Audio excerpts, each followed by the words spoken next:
বাংলা চলচ্চিত্র জগতের দুই কিংবদন্তি তারকা হলেন সত্যজিৎ রায় এবং সৌমিত্র চট্টোপাধ্যায়।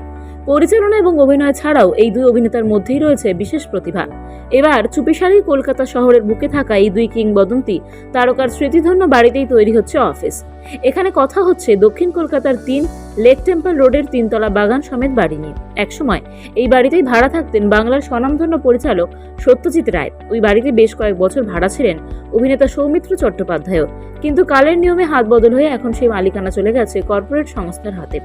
বাগান ঘেরা তিনতলার এই বাড়িতে বসে একসময় সত্যজিৎ রায়ের কলম থেকে বেরিয়েছিল বাংলা সাহিত্যের অন্যতম সেরা দুই গোয়েন্দা চরিত্র ফেলুদা এবং প্রফেসর শঙ্কু। এখানেই শুটিং হয়েছিল প্রতিদ্বন্দ্বী সিনেমার বেশ কিছু দৃশ্যের।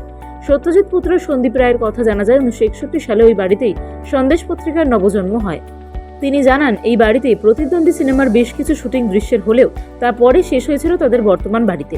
স্থানীয় প্রতিবেশীদের কাছ থেকে জানা গিয়েছে একসময় গুপি গাইন সিনেমার গানের রিহার্সালের সময় সত্যজিৎ রায়ের এই ভাড়া বাড়িতে এসেছিলেন অনুপ ঘোষাল।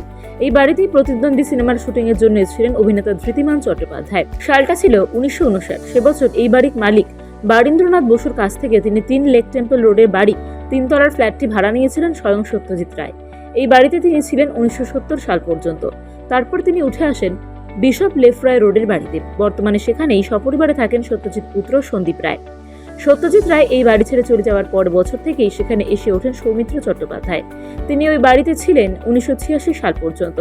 ওই একই বাড়ি সৌমিত্র চট্টোপাধ্যায় ভাড়া নেওয়ার প্রসঙ্গে সম্ভাব্য নেপথ্য কারণ জানিয়েছেন সন্দীপ রায়। তিনি বলেছেন, সৌমিত্র কাকুর আগের বাড়িটা খুব বড় ছিল না। তারপর যখন জানতে পারলাম যে আমরা চলে গেছি, তখন তিনি বাবার কাছে ওই ফ্ল্যাটেই থাকার ইচ্ছা প্রকাশ করেন। বিষয়টা এভাবেই এগোয়। তবে বাড়ি বিক্রি হওয়ার কথা শুনে হতাশ হয়ে শৈশবের স্মৃতি হাতড়ে সন্দীপ রায় এদিন বলেছেন, সে কি, কবে বিক্রি করা হলো? ওই বাড়িতে তো আমার ছোটবেলার প্রচুর স্মৃতি।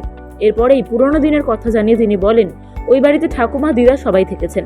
তিনতলায় থাকতাম বলে ছাদটা ছিল আমাদের উপরি পাওনা। মনে হচ্ছে ছাদে জন্মদিন পালন এবং অন্যান্য অনুষ্ঠানও হতো। তবে এখন আর কিছু করার নেই। তাই আফসোসের সুরেই সন্দীপ রায় এদিন বলেন, একটু হলেও খারাপ লাগছে, কিন্তু এখন তো যা শুনছি বুঝতে পারছি অনেকটাই দেরি হয়ে গেছে। আর কিছু করার নেই। একই সুর সৌমিত্র কন্যা পৌলমী চট্টোপাধ্যায়ের গলাতেও। এক সংবাদ মাধ্যমে তিনি বলেছেন, এই খবরটা জানতাম না, ওখানে অফিস হবে ভাবতে পারছি না।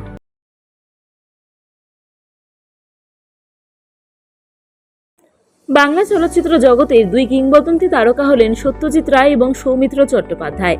পরিচালনা এবং অভিনয় ছাড়াও এই দুই অভিনেতার মধ্যেই রয়েছে বিশেষ প্রতিভা। এবার চুপিসারেই কলকাতা শহরের বুকে থাকা এই দুই কিংবদন্তি তারকার স্মৃতিধন্য বাড়িতেই তৈরি হচ্ছে অফিস।